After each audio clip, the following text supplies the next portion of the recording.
I want to ask you all a question, or maybe two questions.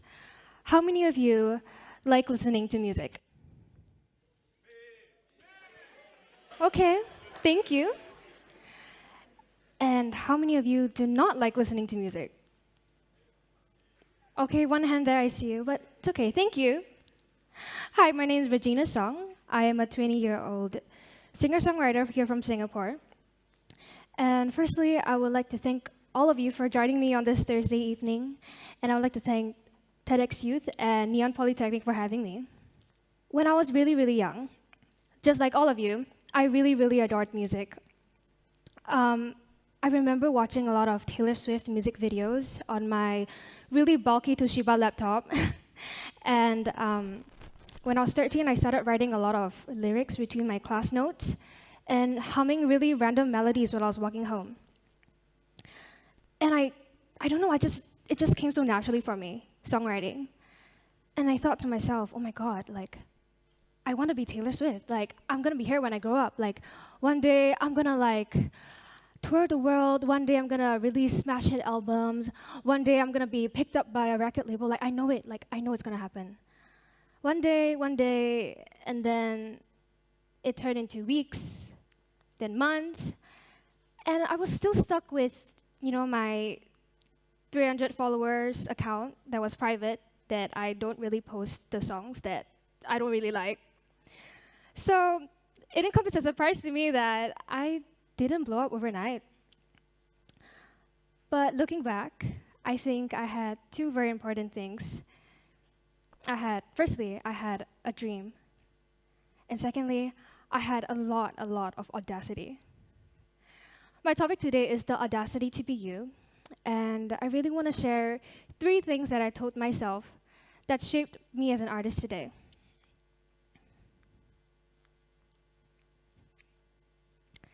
Firstly, I am uniquely me.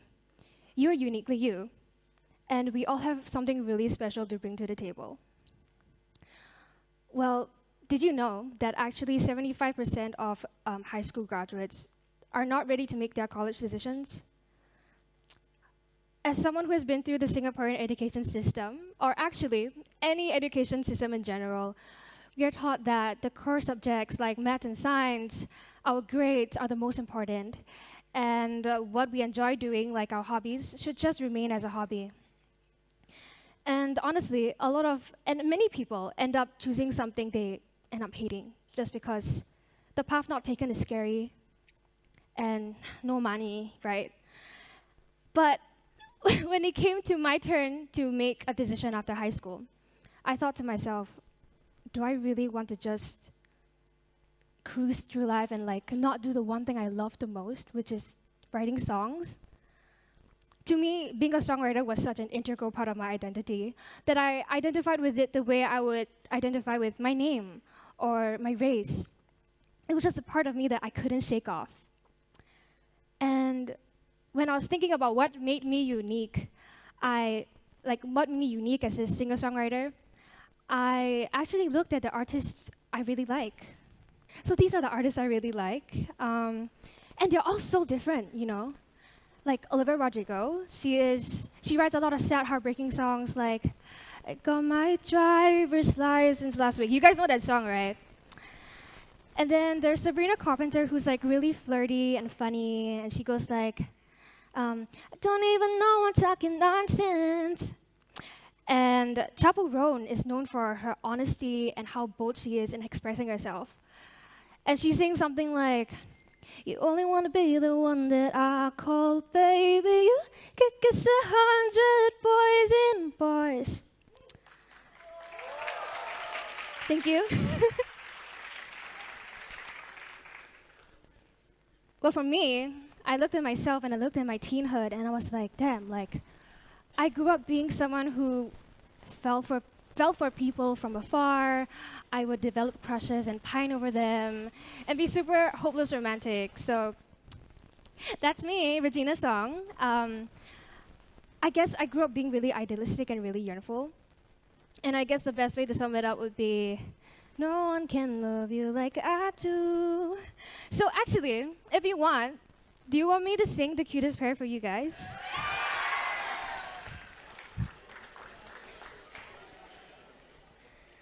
So this is a song I wrote called The Cutest Pair, and I hope you like it. I'm really nervous. I know I'll pop into your head sometimes. Right down the hallway, your eyes locked with mine. You saw me coming, didn't you? But you started running from me. Oh, you can keep on running to wherever, ever landing off the shores. 'Cause if you don't remember, I'll be here till you recall. No one can love you like I do, so baby, think it through. For years and years I pined for only you, my baby. Look at me, I'm still your girl, daydreaming. Don't you think we'd be the cutest pair, the sweetest love out there? I'm just like milk, leave me out, I'll turn back. You're just like mocha with that summer tan. You kinda like me, kinda want me, don't you? You're shooting glances at me way too clearly. Oh, you can keep on running to wherever, ever landing off the shores. 'Cause if you don't remember, I'll be here till you recall. No one can love you like I do, so baby, think it through. For years and years I pined for only you, my baby. Look at me, I'm still your girl, daydreaming. Don't you think we'd be the cutest pair? I know she loves you dearly too, and you want someone new. But 19 years I pined for only you, baby. I'll scream down the hallway when she's watching, just so you know how strongly I mean it. No one will love like I do, yeah. So baby, think it through. For years and years I pined for only you, my baby. Take a little chance and see we were truly meant to be. You think we'd be the cutest pair, nobody else compares.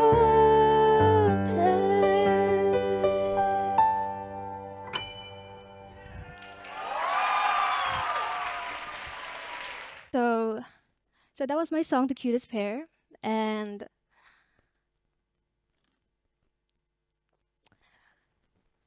it's a song that got a lot of attention recently, which I'm really grateful for. A few days ago, it actually hit 20 million streams. So thank you. And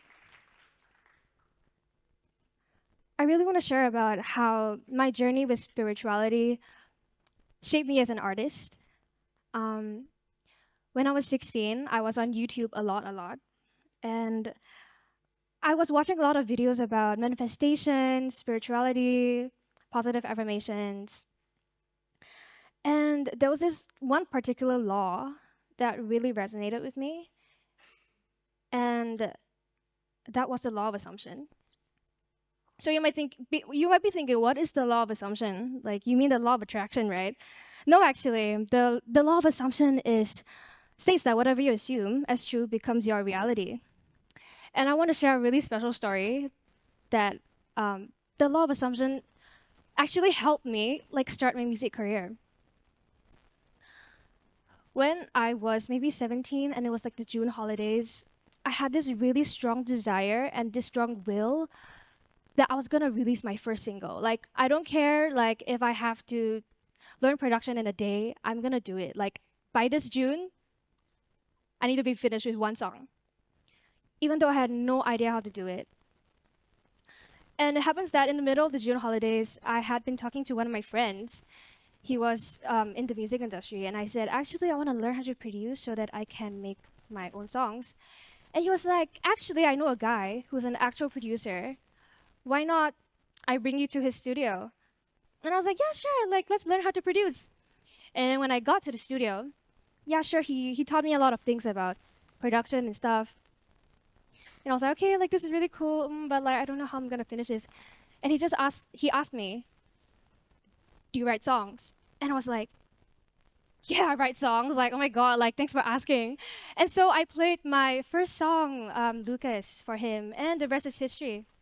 So it was really cool how I had no idea what to do, but just because I really believed that it would happen, things started to fall in place for me. And I love to share that story just because of how magical it is. Another aspect of spirituality that I really appreciate and think really helped me was the power of the subconscious. I think that it helped me a lot because the thoughts that I were thinking and the energies that I was giving to myself helped me manifest what I wanted. And like, for example, I put this little like reminder on my phone that says 2024 is your year, work hard and just keep doing you, and success is yours. And then I was looking at my diary that I wrote at the very beginning of this year. And it basically says that like I want 2 singles to blow up and get like 10 million streams each. And honestly, I had totally forgotten about both of these things until I was like trying to do research and see what to put in my slides. And I'm really happy to say, because of the power of the subconscious, that I think I achieved most, or if not all of my goals, which is really crazy to think about. I guess also, I set a really high expectation for myself because I compared myself a lot to artists that I really like. For example, Olivia Rodrigo. She's like my age. She's 21, but she's already done like 2 world tours, and she has like 3 Grammys. And like Billie Eilish is like 22. It has 9 Grammys. And then there's me. Then I was thinking, oh, how cool would it be if I could just have a fraction of their success? And so that brings me to my third point. I'm not gonna be young forever. Like, you know, my parents are my biggest cheerleaders. Hi, mom, hi, dad. And they've supported me a lot. But they also have been the ones to slap my face with reality. Like, my mom would say things like, hey, you know, like, your career is only gonna last, like, what, 10 to 15 years? You're not gonna, like, get much movement if you're, like, much older. That's what I thought. And my dad would say, if you can't make it in Singapore, how about the rest of the world? And it got me really stressed. It got me thinking. But because they slapped my face with reality, I realized that, hey, actually, I have to take a lot of risks. I have to push myself while I'm still young. And so I did. I took a lot of risks for my career. The first thing I did was take a gap year, which my parents were not very supportive of, but I fought really hard for it because I knew I needed a lot of time to work on my craft, work on my artistry.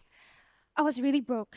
Okay, I had no allowance because they're like, hey, this is your job. Okay, like this is what you're supposed to do. I'm not giving you allowance.